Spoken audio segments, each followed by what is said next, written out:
오늘 말씀이 형통한 인생이라고 했어요. 성경에 보면은 형통하다, 이 사람은 형통하다라고 하나님이 직접 인정해 준 사람들이 있어요.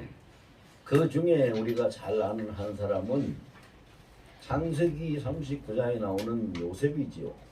야곱의 아들 요셉.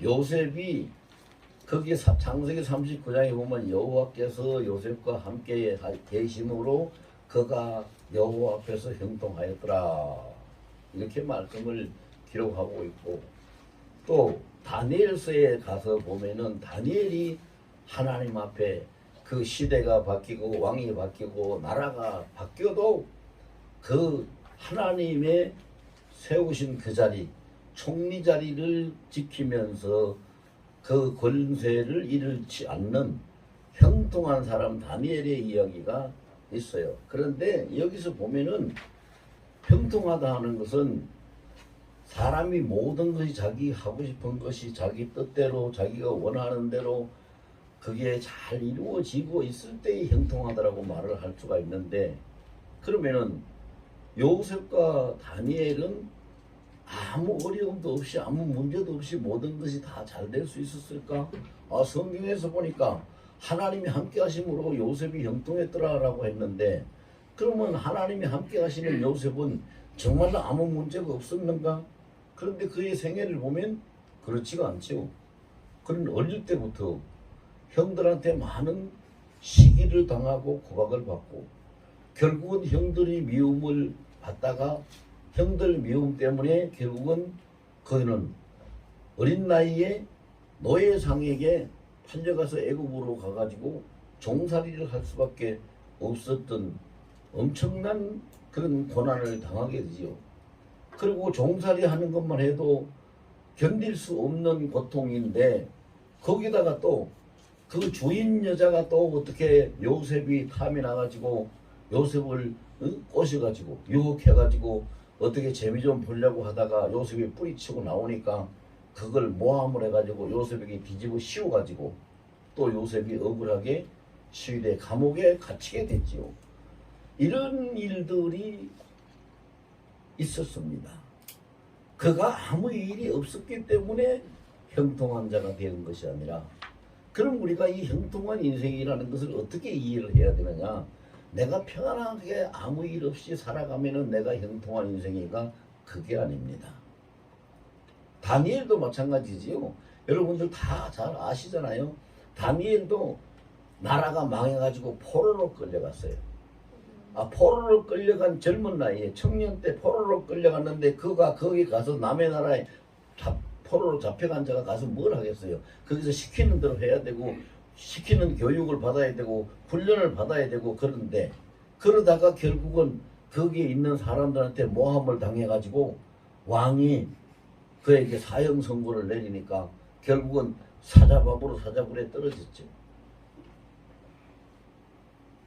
근데 사자굴에 사자밥으로 던져 넣었는데 사자들이 그 다니엘을 해치지 못했어요. 그래서 왕이 다니엘이 죄가 없이 억울하다는 걸 알기 때문에 아무도 없을 때 날이 셀라 할 때 일찍이 날도 덜 새는데 일찍이 사자굴 그 앞에 가가지고 위에 언덕에 가가지고 다니엘아 다니엘아, 정말로 네가 믿는 하나님이 너와 함께 계신다면 거기서 네가 살아서 여기 올라오너라. 그러니까 다니엘이 쑥 올라왔어요. 털끝 하나도 상하지 않고.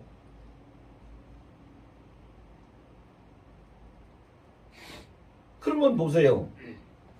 우리는 형통한 사람이다, 행복한 사람이다 그러면은 제일 먼저 생각하는 게 뭐냐 하면은요, 큰 어려움 없이 고난 없이 큰 문제 없이 편안하게 잘 지내고 그렇게 모든 것이 다 순조롭게 일이 잘 풀려서 그래서 형통하게 되는 것이고 그래서 행복하게 되는 것이지 라고 생각을 하겠죠. 그러나 하나님은 그런 사람을 형통하다고 하지 않아요. 그럼 형통한 사람은 누구냐? 형통한 사람은 하나님과 함께 있는 사람이라, 하나님이 함께 하시는 사람이라, 아까 제가 말씀드렸어요. 창세기 39장에도 여호와께서 요셉과 함께 하심으로 요셉이 형통했더라 그러고, 다니엘도 마찬가지예요. 여호와께서 그와 함께 하심으로 그가 형통했더라고 그랬어요. 하나님이 함께 하셔. 그러면 그 결론적으로 성경에서 형통한 사람을 어떻게 표현하고 있는가? 비유적으로 그 표현하고 있는 거 보면 시편 1편 3절 말씀이 형통한 사람을 잘 나타내고 있죠. 어떻게 나타내고 있어요? 그는 시냇가에 심어진 나무와 같이 달이 가물어도 그 가뭄을 타지 않고 철을 항상 그 잎이 청청하고 때를 따라서 그 열매를 풍성하게 맺는 것, 그가 형통하다. 여기서 우리가 새겨들어야 될 것이 있어요. 때를 따라서. 이걸 우리가 이해를 못하면은요, 하나님이 함께 한다고 무조건 사람이 어떻게 행복해질 수 있느냐 하는 그 말씀 자체가 이해가 안 돼요. 아까 제가 잠깐 소개했잖아요. 요셉도 엄청난 고난을 받았어요. 다니엘도 사지에까지, 사자굴 속에 죽음의 구덩이까지 던져졌어요. 엄청난 일을 당했어요. 그런데 그들이 죽지 않고 살았어요. 살았을 뿐만 아니라 승리를 했어요. 그리고 정말로 형통한 사람으로 높아진 요셉은 온 세계를 다스리는 애굽의 총리가 되었고, 다니엘은 나라가 바뀌어도, 왕이 바뀌어도, 느부갓네살 왕에서 바뀌고 다리오 왕으로 바뀌고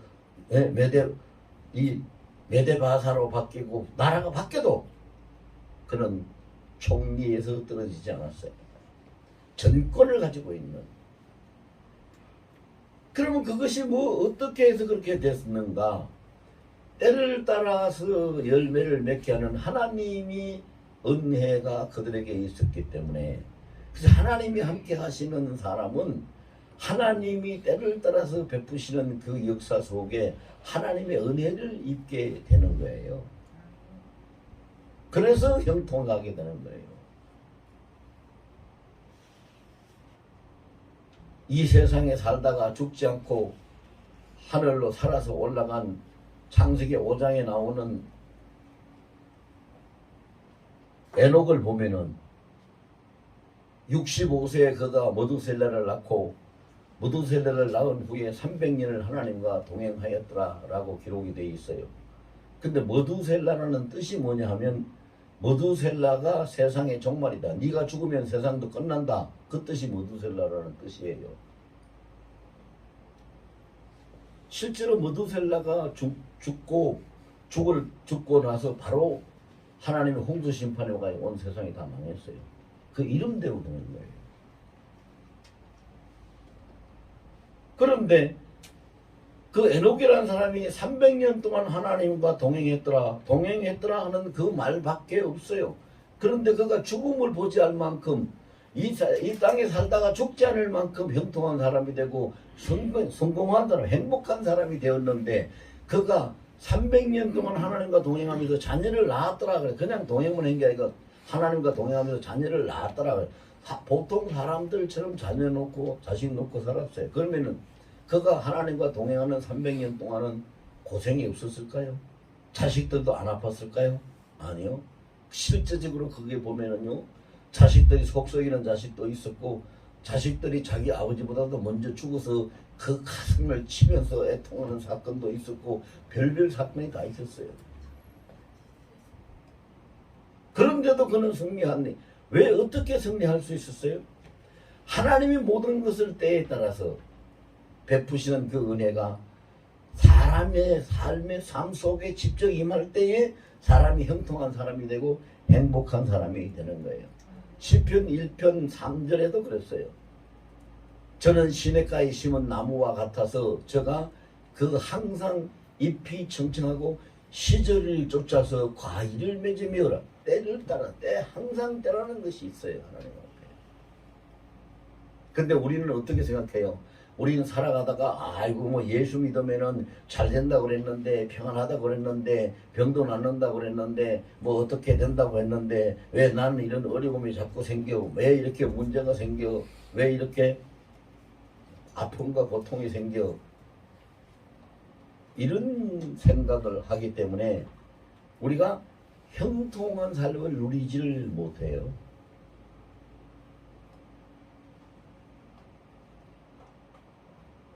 사람이 살다 보면 옛날 우리 속담에 무슨 말이 있어요? 길을 가다 보면은 서도 보고 중도 본다 하던 그런 속담이 있잖아요. 사람이 살다 보면 이런저런 일들이 다 생겨요. 예수 믿는다고 해서 나쁜 일이 힘든 일이 안 생긴다는 게 아니에요. 다 생기는데 그 생기는 일들이 하나님이 때에 맞춰서 베푸시는 그 은혜와 축복 속에 그 모든 것이 다 해결이 되고 모든 것을 이기고 그 모든 것을 극복해서 지나감으로 인해서 형통해지고 행복해진다는 말씀이지요. 그걸 우리가 믿어야 돼요. 예수님이 마태복음 28장 20절에 약속을 하시기를 볼지어다 내가 세상 끝날까지 항상 너희와 함께 있으리라고 그렇게 말씀하셨는데, 예수님이 함께 계신다고 약속하셨으면 예수님은 함께 계시는 분이죠. 예수님 거짓말 안 하시죠. 아주 지극히 신실하신 분이죠. 함께 계시죠. 지금도 함께 계시죠. 지금도 함께 계시는데 그 약속대로 함께 계시는데 왜 코로나 때문에 사람들은 그렇게 고생을 하고, 코로나 때문에 죽는 사람들은 왜 그렇게 나오고, 전쟁 때문에 전쟁통에 죽는 사람은 왜 이렇게 나오고, 지금 또 이 어려움은 왜 이렇게 생겨요? 그렇게 보면 우리가 행복한 사람이 이 세상에 하나도 없고 형통한 사람이 하나도 없어요. 항상 사탄은 성경에 기록된 그대로 굶주린 사자가, 배고파서 굶주린 사자가 삼킬 자를 찾아다니는 것처럼 어떻게 하든지 넘어뜨리고 집어 삼킬 자기의 밥을 찾아다니고 있기 때문에 누가 사탄의 밥이 되느냐? 하나님의 임재와 은혜를 부정하는 자. 잘 들으세요. 이건 굉장히 중요한 얘기예요. 하나님이 지금 나와 함께 계신다는 하나님의 임재, 하나님이 때를 따라서 내게 은혜를 베푸신다는 하나님의 은혜를 부정하는 자가 사탄의 밥이 돼요. 여러분, 낚시로 고기를 잡을 때 그 낚시에 잡히는 고기가 낚싯대를 통째로 삼깁니까? 낚시 바늘 끝을 뭡니까? 낚시 바늘 끝을 물어서 잡히는 거죠. 낚싯대를 통째로 삼켜서 잡히는 거 아니죠. 사탄도 똑같아요. 우리가 억만죄악을 짓고 엄청난 큰 사고를 치고 엄청난 일을 잘못해가지고 우리가 사탄에 잡히는 것이 아니라 낚시바늘 같이 조그마한 우리의 의심 때문에, 조그마한 불신앙 때문에, 조그마한 그런 우리의 허물 때문에 그때 그 사탄이 낚시바늘에 그 물고기에 아가미가 끼이듯이 탁 끼어가지고 자기 밥으로 낚아채기 때문에 우리가 사탄을 이길 수가 없는 거예요. 그러면 형통한 인생이 되어서 형통하게 살려면 어떻게 살아야 되느냐? 첫째는 생명수 시냇가에 심어져 있어야 됩니다. 자, 다 같이 합시다. 생명수 시냇가에 심어져 있어야 됩니다. 생명수 시냇가에 심어져 있어야 합니다. 형통한 사람이 되려면은 생명수 시냇가에 심어져 있어야 돼요. 예수님이 요한복음 4장에서 보면은요, 한낮에 그 뜨거운 햇볕 아래 물을 길러온 사마리아 여인한테 하신 말씀이 있어요. 네가 그 물을 길러다가 먹어봐야 또 마셔도 또 목마르고 마셔도 또 목마르지만 내가 주는 물을 네가 먹으면은 네가 다시는 영원히 목마르지 아니하리니 내가 주는 물은 네 뱃속에서 솟아나는 생명샘이, 생수가 솟아나리라고. 그런 그 생수의 시냇가에, 생명수 시냇가에 심어져 있어야 우리가 형통하게 되는데, 생명수 시냇가에 심어져 있어야 된다는 얘기는 무슨 얘기냐? 생명수가 누구냐? 생명수가 예수님이에요. 생명수가 예수님이에요. 그러면 생명수 시내가에서 있으려면, 거기서 살려면은 예수님이 말씀하시고 예수님이 통치하시고 예수님이 주관하시는 일에서 벗어나지 말아야 돼요. 그것이 생명수 시내가에 있는 거예요. 예수님이 이끄시는 대로 따라가 예수님과 함께 있어야 되죠. 그래서 오늘 본문에 뭐라고 그랬어요? 너희가 내 안에 있어야지, 나를 떠나서 너희가 아무것도 할 수 없고, 6절에 그랬어요. 너희가 나를 떠나면은 나무에서 잘라진 가지처럼 밖에 버려져서 마르나서 죽어버린 사람들 이걸 모아서 버려 태운다고 해서, 여기 사람들은 악한 자들을 이야기하는 거예요. 그래서 생명수 시냇가에 심어져 있지 아니하면 절대로 우리는 형통한 인생이 될 수가 없는데, 생명수 시냇가가, 생명수 시내가 누구냐? 예수님이, 예수 그리스도가 생명수 시내예요. 그럼 거기에 심어져 있어야 된다는 얘기는 내 삶의 뿌리, 내 삶의 기준, 내 삶의 근본이 예수님 안에 있어야 돼요. 예수님 말씀 속에 있어야 돼요. 예수님 통치 속에 있어야 돼요. 예수님 주권 속에 있어야 돼요. 예수님 손 안에 붙잡혀 있어야 돼요. 그래야 우리가 형통한 삶이 돼요. 그렇게 있어도, 아까도 얘기했지만 그렇게 있어도 우리가 좋은 일만 항상 있는 건 아니에요. 힘든 일, 고통스러우고 아프고 나쁜 일들도 생길 수 있어요. 그런데 로마서 8장 28절 말씀에 보면 뭐라고 그랬어요? 하나님이, 하나님을 사랑하는 자, 그 기뻐하시는 뜻대로 부르심을 입은 자들에겐 모든 것이 합력하여 선을 이루신다라고 말씀하셨기 때문에, 그 모든 과정을 합력해서 그를 더 강하게 만들고 더 단단하게 세우고 해가지고 그가 승리하고 그가 형통할 수 있도록 선을 이루어 가시는 분이 하나님이세요. 여러분, 군인들이 어떻게 해서 강군이 됩니까? 자, 모여. 이렇게 보니까 너 키 크네, 너 얼굴 잘생기네, 너 덩치 크네. 키 크고 잘생기고 덩치 큰 사람 모아가지고 부대 조직하면 그게 강한 군대 됩니까? 아니요. 강한 훈련을 받고 훈련을 많이 받은 군인이 강한 군대가 되는 거예요. 그렇죠? 아멘. 덩치 크다고 강한 군인이 아니요. 얼굴 잘생겼다고 강한 군인이 아니요. 학벌 좋다고 강한 군인이 아니요. 군대 가보세요. 저도 군대 갔을 때 참 그 훈련 많이 받았습니다만은, 지금은 뭐 그렇게 훈련 안 받는다고 그러는데, 저희들 군대 생활할 때는요, 하루도 안 빠지는 36개월, 만 3년 동안 군대 생활을 하면서 참 훈련 많이 받았어요. 대대 훈련, 연대 훈련, 사단 훈련까지, 일반 훈련도 있지만은, 예?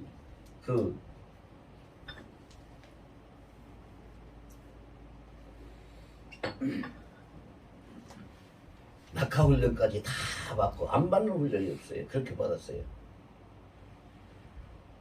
그러니까 그렇게 훈련을 받으니까 그 군대가 강군이 되는 거예요. 강한 군대가 되는 거예요. 하나님은 우리를 하나님의 강한 자녀들이 되기를 원하고, 하나님이 우리에게 물려주신, 로마서 8장 17절에 보면 하나님이 우리에게 물려주셨잖아요. 우리가 그리스도와 함께 하늘나라에, 하나님 나라의 상속자가 되었다 그랬어요. 우리를 상속자로 세워졌어요. 하나님이 우리에게 상속시켜 주신 그 하나님의 그 나라를 우리가 유업으로 물려받아서 그것을 지키려면 우리가 강한 자가 돼야 되죠. 강한 자가 되지 아니하면 머리가 우리하고 비교도 안 될 만큼 팽팽 돌아가고 엄청난 힘을 가지고 기술을 가지고 간교를 가지고 있는 그 악한 천사 사탄 마귀를 어떻게 이기고 그를 지켜내겠어요? 그렇기 때문에 우리는 이런저런 일을 다 안 당해서 형통해지는 것이 아니라 이런저런 일을 겪으면서 강해지고, 그 강해지는 능력을 하나님으로부터 받는다 이 말입니다. 내가 노력해서 강해지는 것이 아니라 하나님이 그 능력을 입혀주셔요. 그래서 빌립보서 4장 13절에 있는 말씀 그대로거든요. 빌립보서 4장 13절에 뭐라고 그랬어요? 내게 능력 주시는 자 안에서, 내게 능력 주시는 하나님 안에서, 그 말이에요. 능력 주시는 안에서 나는 모든 일을 할 수 있는 이라 가장 능력 있고 강한 자가 되는 거예요.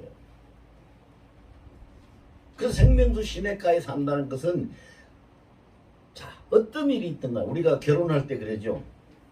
결혼할 때 주례가 신랑 신부한테 서약을 하잖아요.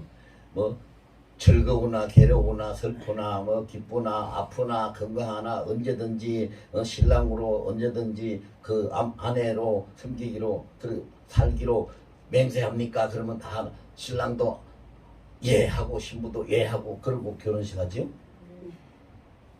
우리는 예수님 만왕의 왕이신 예수님 그리스도의 신부거든요. 신부예요. 요한계시록 19장에 보면 예수님 오실 때 우리가 다 하늘로 들려 올라가가지고 공중에서 혼인잔치하고 혼인잔치가 딱 끝나자마자 1000년 동안 신혼여행으로 들어가요. 왕국으로. 1000년 왕국으로. 기가 막힌 일이 벌어지는 거예요. 그런데 그렇게 사람이 결혼을 해도 신랑 신부가 서약을 하고 맹세를 하는데 우리가 하나님 나라를 상속으로 받고 그리스도와 함께 만왕의 왕이신 그리스도와 함께 신랑 신부하는 혼인식을 하고 있는데 결혼식을 하게 되는데 우리가 어떻게 평안하게 아무런 수고도 노력도 없이 공짜로 되기를 바라면 되겠어요? 안 되죠. 그래서 우리가 그런 찬양도 있잖아요. 믿음이 이기네, 믿음이 이기네. 그 믿음이라는 게 뭐예요? 로마서 8장 38절로 39절을 의심치 않는 것이 믿음인데요. 로마서 8장 38절과 39절에 보면은 이 세상에 있는 거나 어떤 권세든지 뭐 어떤 정사든지 칼이든지 기근이든지 그 무엇이든지 어떤 것이라도 그리스도의 사랑에서 우리를 끊을 자가 없느니라 그래요. 그 사랑이 우리를 붙잡고 있기 때문에 그 사랑을 믿는 자가 바로 생명수 시냇가에서 살고 있는 자인 줄로 믿습니다. 그것이 흔들리지 않아야 돼요. 그것이 그런데 사탄은 우리를 속이려고 자꾸 이렇게 건드려 보기도 하고 이간질도 하고 그래요. 그래서 바울이 디모데한테 편지할 때 그랬잖아요. 디모데후서 1장 7절에 디모데에게 보내는 두 번째 편지에서 그걸 기록했어요. 두려워하는 마음은 하나님이 주신 마음은 두려워하는 마음이 아니다. 두려워하는 마음은 사탄이 준 거다. 하나님이 주시는 마음은 두려워하는 마음이 아니라 오직 능력과 사랑과 근신하는 마음이다. 흔들리지 말라 이 말이야. 흔들리지 말라.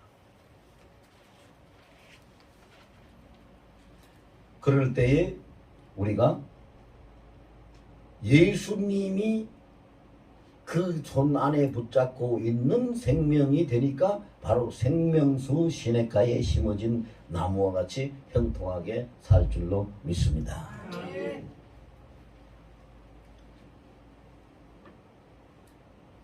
두 번째는 우리가 어떻게 해야 될까요? 오늘 제가 세 가지를 이야기를 하려고 준비를 했는데 시간이 없어서 두 가지만 이야기를 끝낼 거예요. 두 번째는 우리가 어떻게 해야 될까요?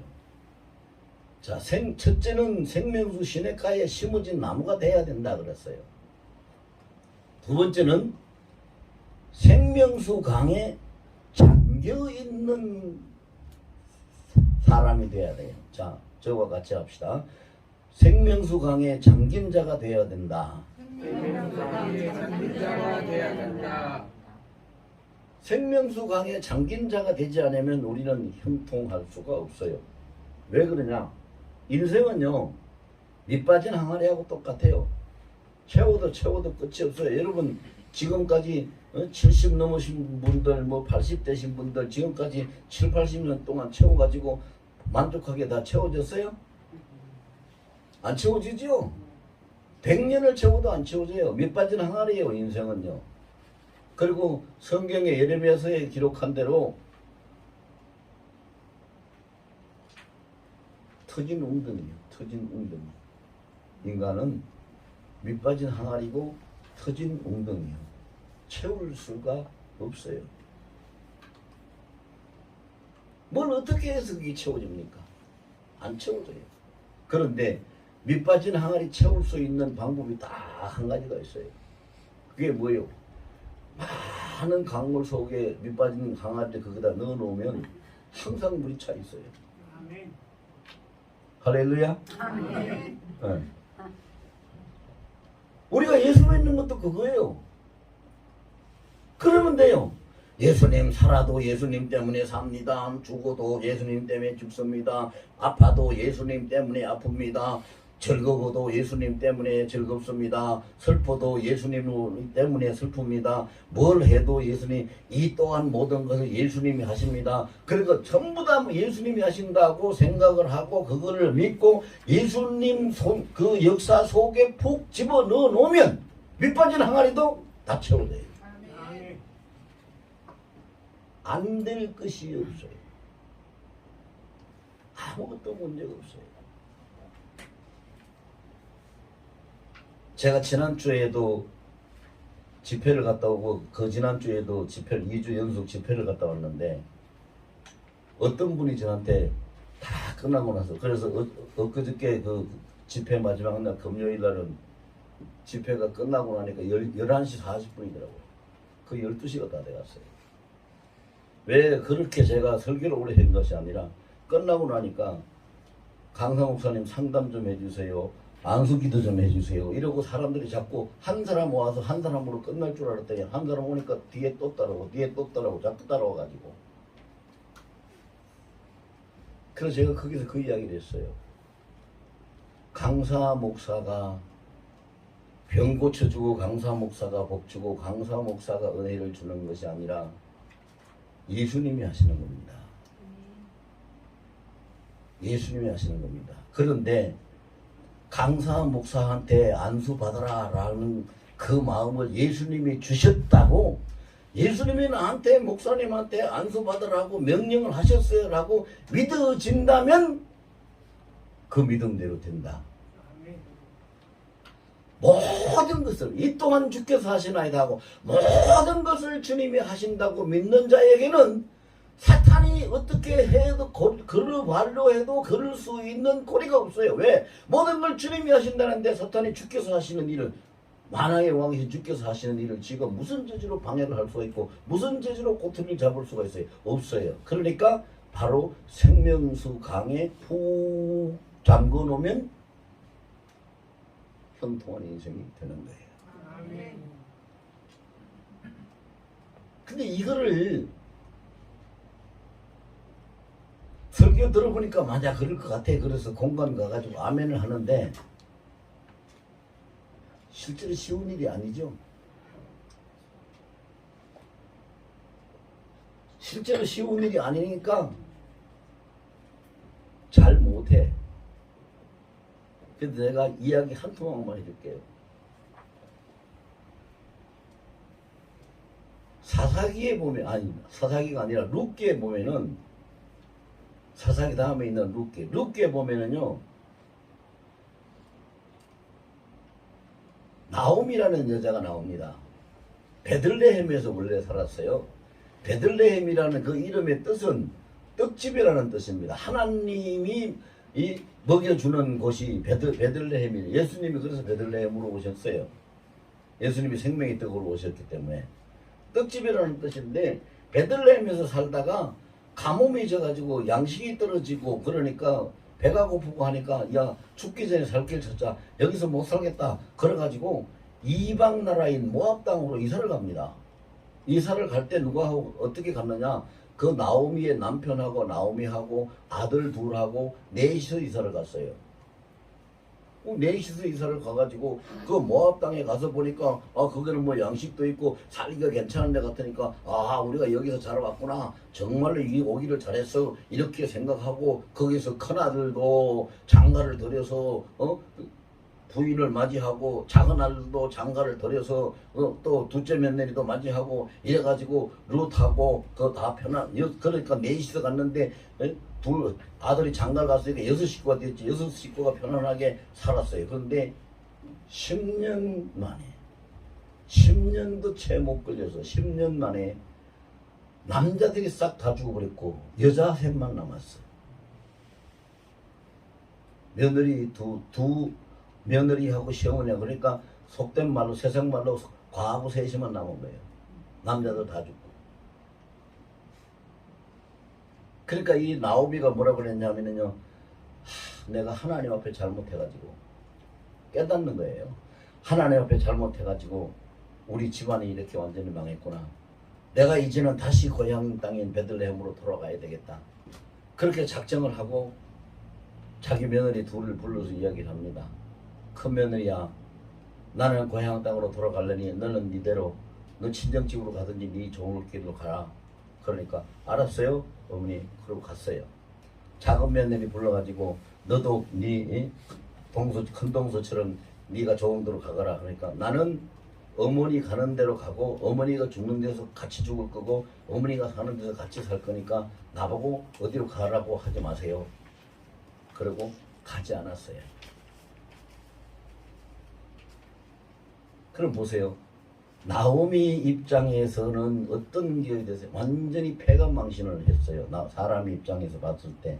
그래서 나오미가 베들레헴으로 돌아가니까 그 베들레헴의 고향 사람들이 반겨주기를 나오미가 왔다 나오미가 왔다 그러면서 반겨줬어요. 그 나오미라는 뜻이 무슨 뜻이냐? 기쁨이라는 뜻이에요. 좋은 일, 기쁨이라는 뜻이 나오미라는 뜻이거든요. 그래서 나오미가 그 자기 고향 땅 베들레헴 사람들한테 그러는 거예요. 날 보고 나오미라고 부르지 마. 나는 나오미가 아니가 마라야 마라. 나를 보고 이제는 마라라고 불러. 마라는 뭐요? 사람이 마실 수 없는 아주 쓴 물을 가지고 마라라고 하는 거예요. 왜? 자기가 생각해도 인생 다 망쳤거든요. 그런데 보세요. 남자들도 하나도 없고 다 배가 망신해가지고 다시 고향으로 돌아온 것 같은 그런 나오미에게 놀라운 일이 일어나는데 가문이 바뀌어져 버렸어요. 가문이 어떻게 바뀌어졌어요? 나오미의 그 둘째 며느리인 룻이 나오미하고 같이 베들레헴으로 돌아가가지고 시어머니하고 룻하고 같이 사는데 고부가 사는데 살면서 룻이 자기 시어머니를 보리삭 밀리삭을 주스다가 이렇게 해서 공경을 하면서 사는데 그 보아스라는 사람을 만나가지고 부자고 아주 훌륭한 가문인데 보아스라는 사람을 만나가지고 보아스하고 결혼을 하게 돼요. 그래서 보아스하고 결혼을 하게 되니까 그 결혼을 한 그 둘 사이에서 다윗의 할아버지가 태어나요. 여러분 다윗 그러면 누군지 다 아시죠? 다윗의 할아버지가 그 둘 사이에 태어나가지고 아니 그 별 볼 일 없던 그 가문이 다윗의 가문의 조상이 되는 거예요. 놀라운 변화 아닙니까? 기가 막힌 변화죠.